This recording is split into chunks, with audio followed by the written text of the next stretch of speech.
Hello welcome back to my YouTube channel. இந்த வீடியோவில் நம்ம இன்னைக்கான எடிட்டோரியல் அனாலிசிஸ் பார்க்க போகிறோம். மார்ச் 18 ஓகேவா? ஸோ இது வந்து ஒரு நல்ல எடிட்டோரியல். இந்த பாஸ்ட் ஒரு 1 வீக்காகவே பார்த்தீங்கன்னா நம்ம நியூஸ் பேப்பரில் பார்க்கும்போது எலக்ட்ரல் பாண்ட்ஸை பற்றி தான் நிறைய பேசிட்டு இருக்காங்க. ஸோ எலக்ட்ரல் பாண்ட் அப்படின்னா என்ன அப்படின்னா, இந்த எலக்ட்ரல் பாண்ட்ன்றது பார்த்தீங்கன்னா 2018 பார்த்தீங்கன்னா இன்ட்ரடியூஸ் பண்ணாங்க. எந்த கவர்மெண்ட்டாலனா பிஜேபி கவர்மெண்ட்டால. இது என்ன அது எலக்ட்ரல் பாண்ட் ஸ்கீம் அப்படின்னு சொல்லிட்டு கேட்டோம்னா, ஃபார் எக்ஸாம்பிள் ஒரு பர்சன் இருக்கான். அவன் வந்துட்டு ஒரு பார்ட்டிக்கு வந்து டொனேஷன் தர விரும்புறான் அப்படின்னா, அவன் டைரக்ட்டா போய் அந்த பார்ட்டிக்கு டொனேஷன் தர முடியாது. அவன் ஃபர்ஸ்ட் என்ன பண்ணணும், எஸ்பிஐ பேங்க்குக்கு போணும். அங்க போய் எலக்ட்ரல் பாண்ட் பத்திரத்த வாங்கணும். அந்த பாண்ட அவன் எவ்வளோ வாங்குறான்றத கணக்குல வச்சுப்போம். ஃபார் எக்ஸாம்பிள் அவன் ரூ. 1000 வாங்கலாம், ரூ. 2000 வாங்கலாம், ரூ. 1,00,000 வாங்கலாம், ரூ. 1,00,00,000 கூட வாங்கலாம். It depends. அந்த பாண்ட வாங்கி எடுத்துட்டு போய் அவன் யாருக்கு குடுப்பான் அப்படின்னா, பொலிட்டிக்கல் பார்ட்டிக்கு குடுப்பான். அந்த பொலிட்டிக்கல் பார்ட்டி திருப்பி அந்த பாண்ட் எடுத்துட்டு வந்து எஸ்பிஐ பேங்க் கிட்ட குடுத்து, அந்த பாண்ட் மூலியமா ஃபண்ட வாங்கிப்பாங்க. கேஷ கையில வாங்கிப்பாங்க. அதுதான் வந்துட்டு எலக்ட்ரல் பாண்ட் ஸ்கீம். 2018ல வந்துட்டு அருண் ஜேட்லி இத வந்து இன்ட்ரோடியூஸ் பண்ணாரு. இது இன்ட்ரோடியூஸ் பண்ணும்போதே என்ன ஆச்சுன்னா, நெறைய பேர் வந்து இதுக்கு அப்போசிஷன் தெரிவிச்சாங்க. ஏன்னா, இதுல இருந்த ஒரு மிகப்பெரிய ஒரு டிஃபால்ட் என்ன அப்படின்னா, இதுல யாரு பணத்த குடுக்குறாங்க, யாரு பணத்த வாங்குறாங்க, எந்த ஃபார் எக்ஸாம்பிள் அ இதுல வந்து நெறைய பேர் வந்துட்டு அ சாமாதான மக்கள் அவங்க வந்து இது ஒரு பொலிட்டிக்கல் பார்ட்டிக்கு வந்துட்டு பணத்த குடுக்க மாட்டாங்க. ஏன்னா, அவங்களோட வருமானம்ன்றதே ரொம்ப கம்மியாக தான் இருக்கும். யா யார் வந்து பொலிட்டிக்கல் பார்ட்டிக்கு பணத்த குடுப்பாங்க அப்படின்னா, முக்கியமானவர்கள் வந்து கார்ப்பரேட் பீப்பிள்ஸ். கார்ப்பரேட் கம்பெனி தான் அவங்களுக்கு வந்து பணத்த குடுப்பாங்களே. பட் ஆனா, இந்த எலக்ட்ரல் பாண்ட் ஸ்கீம் மூலியமா வந்துட்டு யாரு பணத்த குடுக்குறாங்க, அது எந்த பொலிட்டிக்கல் பார்ட்டி வாங்குறாங்கன்றத வந்து தெரியப்படுத்த மாட்டாங்க மக்களுக்கு. அத வந்து பப்ளிக்கா ரிவீல் பண்ண மாட்டாங்க. அதனால வந்துட்டு மக்களுக்கு தெரியாது. எந்த கம்பெனிக்காரன் எவ்வளோ வந்துட்டு எந்த பார்ட்டிக்கு குடுத்துருக்கான்றத மக்களுக்கு தெரியாது. அதனால இது இந்த இந்த எலக்ட்ரல் பாண்ட் ஸ்கீம் கொண்டு வரும்போதே நெறைய பேர் வந்து இது வந்து தேவையில்ல அப்படின்னு சொல்லிட்டு அப்போஸ் பண்ணாங்க. பட் ஆனா அ லாஸ்ட் மந்த் லாஸ்ட் மந்த் தான் பார்த்தீங்கன்னா, சுப்ரீம் கோர்ட் என்ன சொல்லிச்சுன்னா, இந்த எலக்ட்ரல் பாண்ட் வந்துட்டு ஃபண்டமெண்டல் ரைட்ஸ வயலேட் பண்ற மாரி இருக்கு. இது அன்கான்ஸ்டிடியூஷனலா இருக்கு அப்படின்னு சொல்லிட்டு இந்த எலக்ட்ரல் பாண்டே ஃபுல்லா பேன் பண்ணிடுச்சு. பேன் பண்ணிட்டு எஸ்பிஐ பேங்க் கிட்ட என்ன சொல்லியிருந்தாங்கன்னா, இதுவரைக்கும் யாரெல்லாம் எந்த எந்த கட்சிக்கு எவ்வளோ பணம் குடுத்துருக்காங்களோ, அந்த டேட்டாவ எங்ககிட்ட குடுத்துருங்க அப்படின்னு சொல்லிட்டு எஸ்பிஐ பேங்க்குக்கு ஒரு ஆர்டர் போட்டது சுப்ரீம் கோர்ட். எஸ்பிஐ என்ன பண்ணிடுச்சு அப்படின்னா, நாங்க வந்து அது ரொம்ப மிகப்பெரிய ஒரு டேட்டாவா இருக்கு. நாங்க உடனே அத குடுக்க முடியாது. அது இன்னும் 4 மாசம் ஆகும் அப்படின்னு சொல்லிட்டாங்க. பட் ஆனா சுப்ரீம் கோர்ட் என்ன பண்ணிட்டாங்க, இது வந்து நீங்க டிஜிட்டலைஸ்ல தானே எல்லாமே வாங்கியிருப்பீங்க. அது ஒண்ணும் அவ்வளோ பெரிய கஷ்டமான விஷயம் கிடையாது. நீங்க டேட்டாவ குடுத்துட்டு அ அ அ ஃபுல்லா குடுக்கலனா கூட பார்ஷியல் டேட்டாவ குடுங்க அப்படின்னு சொல்லியிருந்தாங்க. ஸோ போன வீக் தான் பார்த்தீங்கன்னா, எஸ்பிஐ வந்துட்டு சுப்ரீம் கோர்ட்டுக்கு டேட்டாவ குடுத்தது. அந்த டேட்டால வந்த விஷயங்கள் தான் நெறைய சர்ச்சைக்கு ஒரு கான்ட்ரோவர்ஷியல் இஷ்யூவாக மாறுச்சு. ஏன்னா எந்தெந்த பொலிட்டிக்கல் பார்ட்டிக்கு எந்தெந்த நிறுவனங்கள் எவ்வளோ பணம் குடுத்துருக்காங்க அப்படின்றது வந்து வெளிய வந்தது. அதுவே வந்துட்டு எஸ்பிஐ பேங்க் வந்துட்டு ஃபுல்லா குடுக்கல. அ இந்த பொலிட்டிக்கல் பார்ட்டிக்கு இந்த கம்பெனி இவ்வளோ பணம் குடுத்துருக்காங்கன்றத வந்து வெளிப்படையா சொல்லல.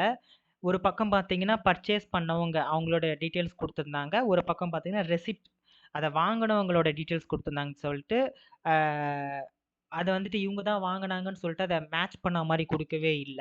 பட் ஆனா, அத பார்க்கும்போதே இந்தந்த நிறுவனங்கள், இந்தந்த பொலிட்டிக்கல் பார்ட்டிக்கு தான் இவ்வளோ பணத்த குடுத்துருக்கோன்றத நம்மளால கெஸ் பண்ண முடியுது. ஃபியூச்சர்ல வந்து இது ரிவீல் பண்ணுவாங்க இன்னும்.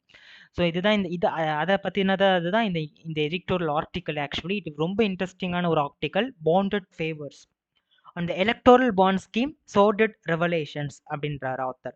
சோர்டிட் அப்படின்னா அன்பிளசன்டான ஒரு விஷயம், ஆனஸ்டே இல்லாத ஒரு விஷயம், மோரல் இல்லாத ஒரு விஷயம், நாட் மோரல். ரெவலேஷனா ரிவீலிங் சம்திங், பப்ளிக் முன்னாடி போட்டு உடைப்பது.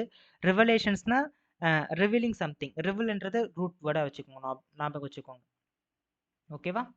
So disclosures confirm fears of sceptics about electoral bonds. டிஸ்க்ளோஷர்ஸ்னா ரிவீலிங் சம்திங். ஓகேவா? ரிவீல் பண்றது.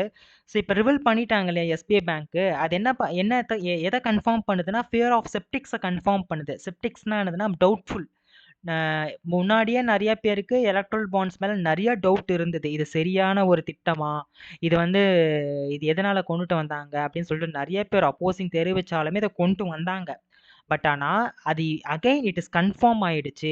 இதுல நிறைய குளறுபடிகள் இருக்கு, நிறைய ஸ்கேம் நடந்திருக்குன்றத வந்துட்டு தெள்ள தெளிவா தெரிஞ்சிடுச்சு. அப்படின்னு சொல்றார் author.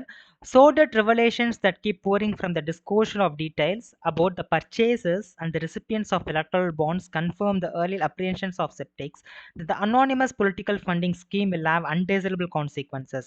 அதாவது purchases and recipients of electoral bonds confirm the early apprehensions. apprehensonsனா வந்துட்டு ஃபியரை உண்டாக்குறது, அதுதான் apprehension வாங்க. செப்டிக்னா டவுட்ஃபுல்லான விஷயம்.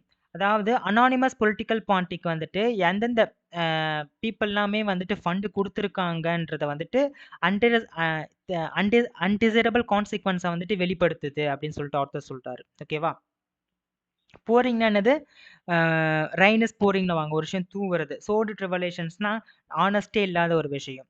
அதாவது ஆர்த்தர் என்ன சொல்றாரு அப்படின்னா, இந்த இந்த பொலிட்டிக்கல் இந்த எலக்ட்ரல் பாண்ட் ஸ்கீம் கன்ஃபார்ம் பண்ணியிருக்கு. இந்த எலக்ட்ரல் பாண்ட் ஸ்கீம் வந்து கன்ஃபார்ம் பண்ணியிருக்கு. எதை கன்ஃபார்ம் பண்ணியிருக்குன்னா ஃபியர் ஆஃப் செப்டிக்ஸை வந்து கன்ஃபார்ம் பண்ணியிருக்கு. எதை பற்றின fear of sceptics? Anonymous political funding ஸ்கீமை பற்றின ஃபியர் ஆஃப் செப்டிக்ஸ் வந்து கன்ஃபார்ம் பண்ணியிருக்கு. Again author is telling the electoral bonds will have undesirable consequences. Desirable கான்சிக்வன்ஸ்னா எல்லாருக்கே ஒரு நல்ல ஒரு விளைவை உண்டாக்கக்கூடியது. அன்டிசைரபிள் கான்சிக்வன்ஸ்னா யாரும் எதிர்பாராத ஒரு விஷயத்தை உண்டாக்கக்கூடியது. in simple words it will create some damages. அதுதான் வந்துட்டு undesirable consequences அப்படின்னுவாங்க. ranging from likely quid pro quo deals to flagrant proximity between the companies being investigated by central agencies and the purchase of electoral bonds worth hundreds of crores by these firms. The scheme has played out exactly as its detectives predicted. அதாவது என்ன சொல்றாங்க? Quit ப்ரோகோ. Quit ப்ரோகோனா என்ன அப்படின்னா, நீ எனக்கு இது பண்ணனா நான் உனக்கு இது பண்ணுவேன் அப்படின்னு சொல்லிட்டு சொல்லுவோம் இல்லையா? அதுதான் வந்து குவிட் ப்ரோகோன்னு சொல்லுவாங்க. அதாவது இந்த கார்ப்பரேட் பீப்புள் என்ன பண்றாங்க, பொலிட்டிக்கல் பார்ட்டி கிட்ட நான் உனக்கு இவ்வளோ பணம் கொடுக்குறேன், நீ ஆட்சிக்கு வந்த அப்படின்னா நீ எனக்கு இந்த ப்ராஜெக்ட் எனக்கு கொடுத்துரு, இல்லையா இதை வந்து எனக்கு சாதகமாக முடிச்சு கொடுத்துரு அப்படின்னு சொல்லிட்டு அவங்களுக்கு இன்டைரக்டாக பணம் கொடுக்குறாங்க. இது அகைன் ரைட்ஸ் ஆஃப் ஃபண்டமெண்டல் ரைட்ஸை வயலேட் பண்ணுற மாதிரி தானே இருக்கும், டெமோக்ரஸியை வயலேட் பண்ணுற மாதிரி இருக்கும், அது அன்கான்ஸ்டியூஷனலாக இருக்கும். இதில் எப்போ மக்கள் எப்படி இதில் பயன்பெறுவாங்க? மக்கள் பயன்பெற மாட்டாங்க, கார்ப்பரேட் பீப்புள் தான் பயன்பெறுவாங்க. அதனால தான் சுப்ரீம் கோர்ட் இதை வந்து பேன் பண்ணுச்சு. Okay, author telling between companies being investigated by central agencies and the purchase of electoral bonds worth hundred of crores by this firms, the scheme has played out exactly as detectives predicted அப்படின்றார் author. which means first ஒரு company இருக்கு. அந்த கம்பெனியில் வந்துட்டு right போகிறாங்க. யார் போகிறாங்க? Central agencies. எந்த சென்ட்ரல் ஏஜென்சிஸ்? இடியோ இல்லை ஐடி ரைடோ அந்த மாதிரியான பீப்புள் வந்துட்டு அந்த கம்பெனி கிட்ட வந்து ரைட் போகிறாங்க. அதுக்கப்புறமா என்ன ஆகுது? அடுத்த ஒரு சில நாட்கள்லேயே பார்த்தீங்கன்னா அந்த கம்பெனி இப்போ எலக்ட்ரல் பாண்ட் வாங்குறாங்க. அதுவும் ₹1 ₹2 கிடையாது, ஹண்ட்ரட் ஆஃப் க்ரோர்ஸ்ல எலக்ட்ரல் பாண்ட் வாங்குறாங்க. அந்த எலக்ட்ரல் பாண்ட் வாங்கி ஒரு சில குறிப்பிட்ட பொலிட்டிக்கல் பார்ட்டிக்கு கொடுக்குறாங்க. ஓகேவா? அதுதான் வந்துட்டு முன்னாடியே வந்து டிடெக்டர்ஸ் ப்ரிடிக்ட் பண்ணியிருக்காங்க. டிடெக்டர்ஸ்னா கிரிட்டிசைஸ் பண்ணாங்களே, இந்த எலக்ட்ரல் பாண்ட் ஸ்கீம்லாம் தேவையே இல்லைங்கன்னு சொல்லிட்டு கிரிட்டிசைஸ் பண்ணுறாங்க பாருங்க. அவங்க இதை தான் சொன்னாங்க. இது வந்து ஒரு இது எப்படி இருக்கு இந்த ஸ்கீம்ன்றது அப்படின்னா, நம்பகத்தன்மையே இல்லாத மாதிரி இருக்கு, நாட் டிரான்ஸ்பரன்சி இல்லாமல் இருக்கு அப்படின்னு சொல்லிட்டு. இந்த சிம்பிள் வேர்ட் சொல்லணும் அப்படின்னா, இப்போ பிஜேபி கவர்மெண்ட் இருக்கு அப்படின்னா இது என்ன பண்ணுது? ஒரு கம்பெனி கிட்ட ரைட் போகுது, லைக் இடி ஐடி ரைட் போறாங்க. ஓகேவா? அது போயிட்டு பிறகு என்ன சொல்றாங்க? அதுக்கப்புறமா கம்பெனி என்ன பண்றாங்க? எலக்ட்ரல் பாண்ட் ஸ்கீமை க்ரோஸ் கணக்கா வாங்கி திருப்பியும் பிஜேபிக்கோ இல்லை அந்த ஸ்டேட் கவர்மெண்ட்ல ஏதாச்சும் ரைட் போனால் அந்த ஸ்டேட் கவர்மெண்ட்ல இருக்க எக்ஸிஸ்டிங் கவர்மெண்ட்டுக்கும் வந்து எலக்ட்ரல் பாண்ட் கொடுக்குறாங்க. அதாவது விச் மீன்ஸ் இன்டெரக்டாக என்ன சொல்றாரு ஆத்தர் அப்படின்னா, அந்த அந்த கம்பெனியை வந்துட்டு ஒரு பயமுறுத்தி அவங்க கிட்ட வந்து எனக்கு டொனேஷன் கொடு, ஃபண்டு கொடுன்னு வாங்குற மாதிரி இருக்கு. ஸோ இங்கே என்ன பண்ணுறாங்க? சென்ட்ரல் ஏஜென்சியை வந்து தனக்கு சாதகமாக யூஸ் பண்ணிக்கிறாங்க அப்படின்னு சொல்லிட்டு ஆத்தர் சொல்கிறார். அவ்வளோதான். ஓகேவா? இதை தான் டிரெக்டர்ஸ் முன்னாடி ப்ரிடிக்ட் பண்ணாங்க. டிரெக்டர்ஸ்னால் யார்? கிரிட்டிசைஸ் பண்ணாங்க இல்லையா, அவங்க தான் டிரெக்டர்ஸ். அவங்க முன்னாடி இதை தான் கிரிட்டிசைஸ் பண்ணியிருந்தாங்க அப்படின்னு சொல்கிறாரு. Fears that shell companies and loss making entities may be used to buy the electoral bonds and donate them to parties seem out become true. இதில் முக்கியமாக எந்த மாதிரியான கம்பெனிஸ் வந்துட்டு நிறைய எலக்ட்ரல் பாண்ட்ஸ் வாங்கியிருக்காங்கன்னா, ஷெல் கம்பெனிஸ், அதே மாதிரி லாஸ் மேக்கிங் என்டிட்டிஸ், இந்த மாதிரியான கம்பெனிஸ் தான் வந்துட்டு முக்கியமாக இந்த மாதிரியான எலக்ட்ரல் பாண்ட்ஸை வந்து வாங்கியிருக்காங்க. The argument that favour of the rule that political donations can be made by companies only up to a certain percentage of the profits will render the scheme illegal has been proved, right? இதுல இருக்கிற முன்னோன்னு ஒரு விஷயம் என்ன அப்படின்னு பார்த்தீங்கன்னா, இப்போ ஒரு company இருக்கு, அந்த கம்பெனி வந்துட்டு ஒரு ப்ராஃபிட் பார்க்கும். ஓகேவா? இப்ப நான் இருக்கேன். எனக்கு சம்பளம் ஒரு ரூ. 10,000 இருக்கு. நான் டொனேஷன் ஒரு ரூ. 500 டொனேஷன் குடுக்குறேன்னா, அத ஏற்கக்கூடிய ஒரு விஷயம். ஆனா, ஒரு கம்பெனி இருக்கு அப்டின்னா, அந்த கம்பெனியோட ரெவென்யூ பார்த்தீங்கன்னா, ஃபார் எக்ஸாம்பிள் அந்த கம்பெனிக்கான ரெவென்யூ ஒரு 1 crore வச்சுப்போமே. அது வந்து ப்ராஃபிட் வந்து ஒரு 1 crore எடுக்குது அந்த கம்பெனினா, அது டொனேஷன் வந்து 1 crore கீழ தான் டொனேஷன் குடுக்க முடியும். கரெக்ட்டா? எப்பவுமே 1 crore மேல குடுக்க முடியாது. ஆனா, இந்த கம்பெனிஸ் என்ன பண்ணியிருக்காங்க அப்டின்னா, அவங்களுக்கு வந்த ரெவென்யூ விட அதிகமா வந்து டொனேஷன் குடுக்குறாங்க.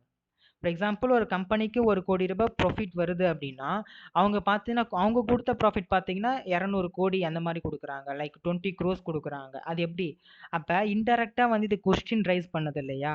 கம்பெனிக்கு வந்துட்டு வந்த ப்ராஃபிட்ன்றத வந்துட்டு அங்க வந்து டிரான்ஸ்பரன்சி இல்லாம இருக்கு.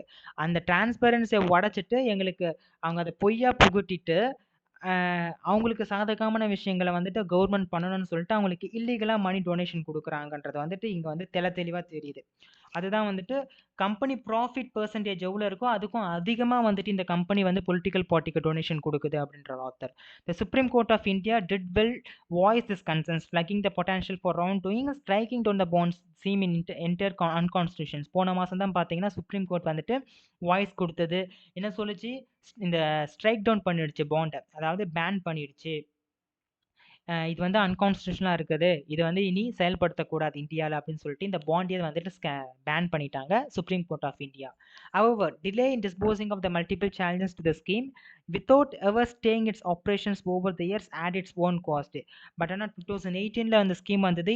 இத வந்துட்டு இத பேன் பண்றது பார்த்தீங்கன்னா 2024ல பேன் பண்ணியிருக்காங்க. இவ்ளோ நாள் எடுத்திருக்கு இத பேன் பண்றதுக்கு. முதல்ல இந்த மாரி ஸ்கீமே வந்து இன்ட்ரோடியூஸ் பண்ணியிருக்க கூடாது. பட் ஆனா இந்த ஸ்கீம உள்ள விட்டு அத பேன் பண்றதுக்கே இவ்வளோ நாள் எடுத்திருக்காங்க.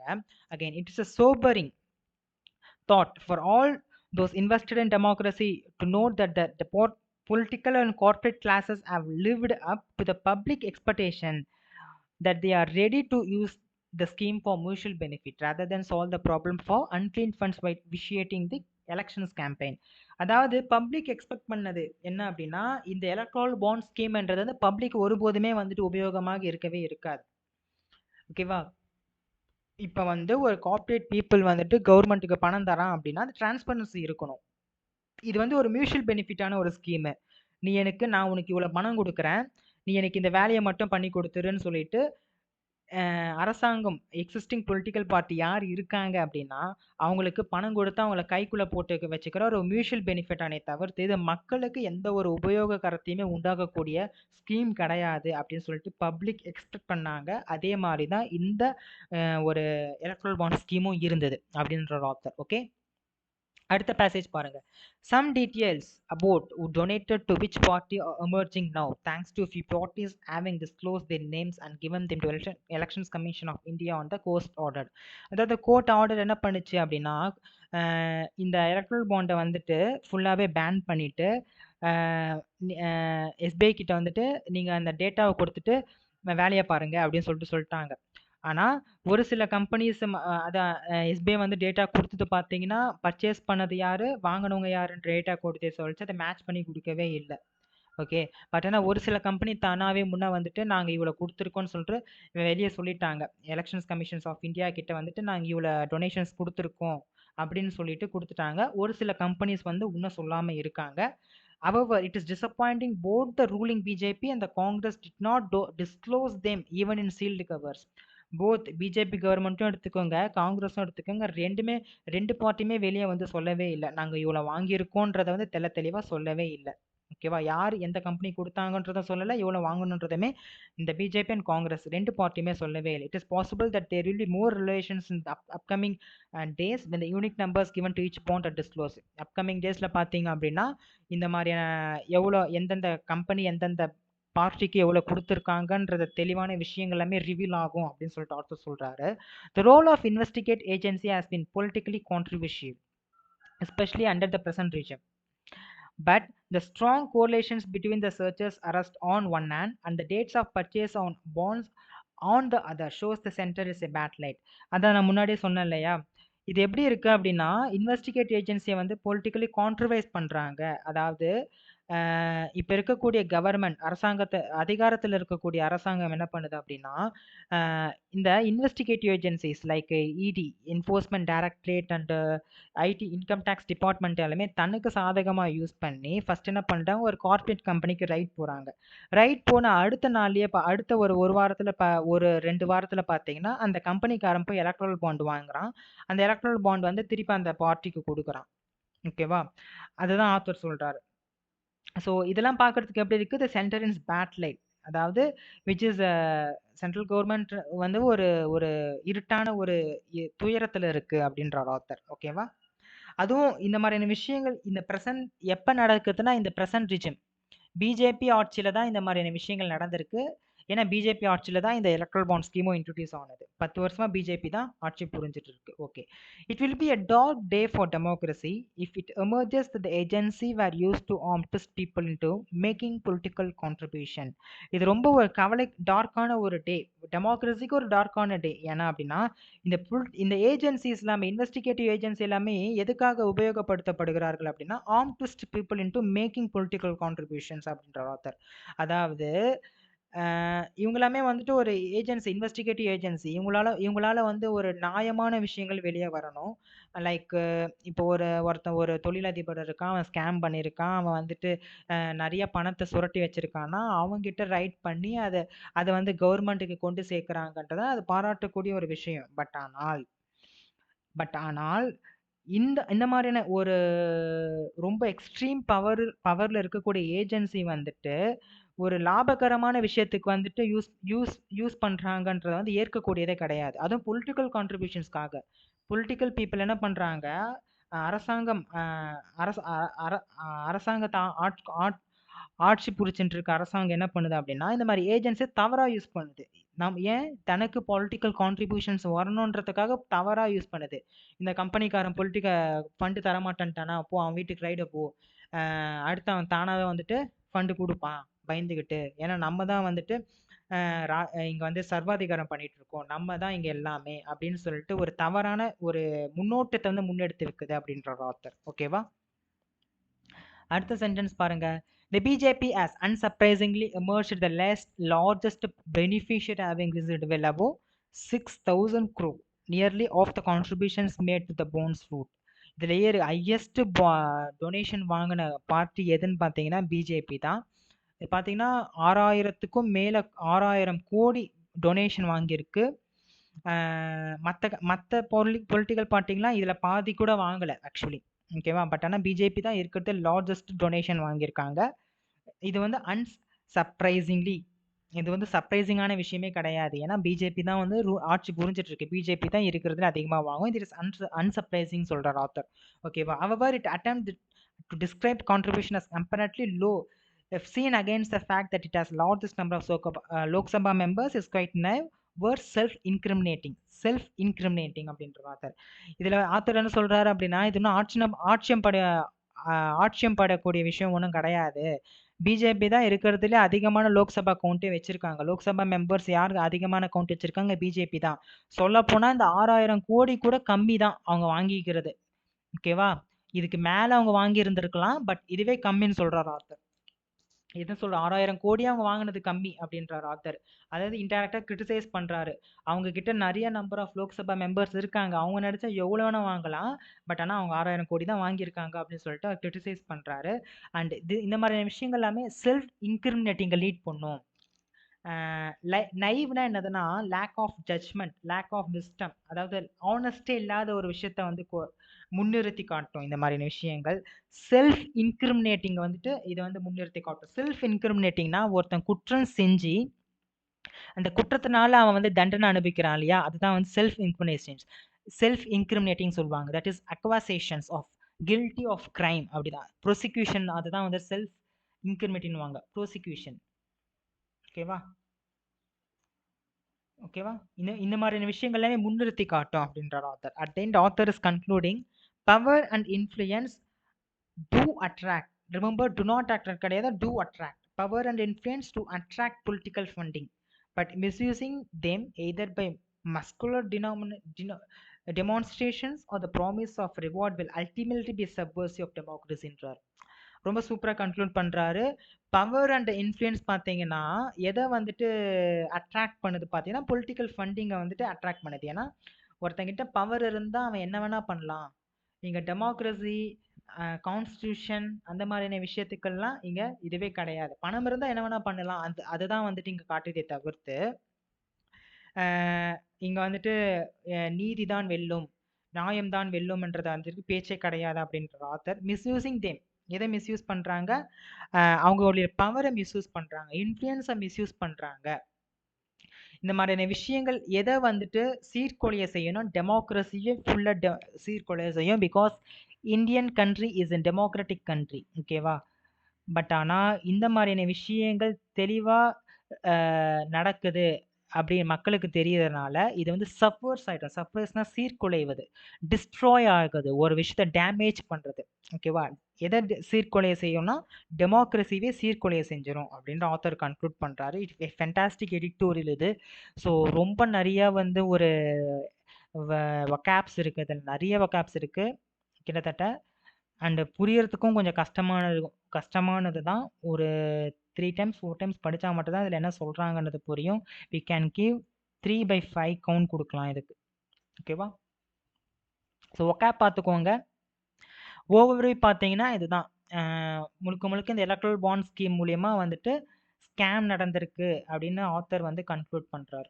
ஓகேவா? எலக்ட்ரல் பாண்ட் மூலியமா நிறைய ஸ்கேம் நடந்திருக்கு தான் ஆத்தர் கன்க்ளூட் பண்ணுறாரு.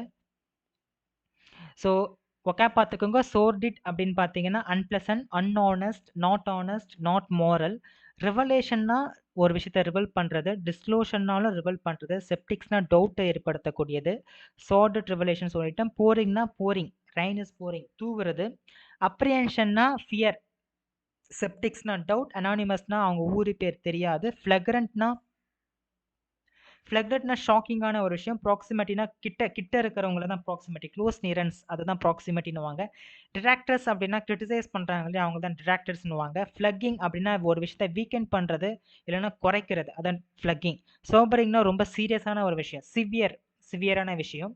லிவ்டு அப், இது வந்து பிரேஷியல் வெர்ப். லிவ்டு அப்னா வந்துட்டு இப்போ மக்கள் நினைக்கிறாங்க இல்லையா, அவங்க இதனால இந்த எலக்ட்ரல் பாண்ட் ஸ்கீம் மூலிமா இந்த மாதிரியான விஷயங்கள் தான் நடக்கும்னு சொல்லிட்டு அவங்க எக்ஸ்பெக்ட் பண்ணுறாங்களே, அதுதான் லிவ்ட் அப். ஓகேவா? விஷியேட்டிங்னா ஃபால்ட், ஃபால்ட்டி, டிஃபெக்டிவ், அதுதான் ஃபால்ட். அதுதான் வந்து விஷியேட்டிங்னுவாங்க. டிஸ்க்ளோஸ்னா அகைன் ரிவல் பண்ணுறது. ரிஜிம்னா ராஜ்யம், அரசாங்க ராஜ்யம். கோரிலேஷனா ரிலேட்டிங் சம்திங், எதை ரிலேட் பண்ணுறாங்க? மியூச்சுவல் பெனிஃபிட் ரிலேட் பண்ணுறாங்க. கார்ப்பரேட்டையும் பொலிட்டிக்கல் பார்ட்டியுமே கோரிலேட் பண்ணுறாங்க, அதுதான் கோரிலேஷன்னுவாங்க. பேட் லைட்னா பேடான ஒரு விஷயம். எமர்ஜஸ்னா ஒரு விஷயம் வெளியே தெரிய வருகிறது, எமர்ஜஸ். குவைட் நைவ்னா lack of wisdom, lack of judgement. Self இன்கிரிமினேட்னா ப்ரோசிக்யூஷன். ஓகேவா? சப்வர்சிவ் அப்படின்னா சீர்குலைய செய்தல், டிஸ்ட்ராயிங் தி டெமோக்ரஸி, அதுதான் சப்வர்சிவ் டெமோக்ரஸின்னுவாங்க. ஸோ அடுத்த ஒரு எடிட்டோரியல் மீட் பண்ணலாம். If you have any doubt please comment in the comment section. Thank you.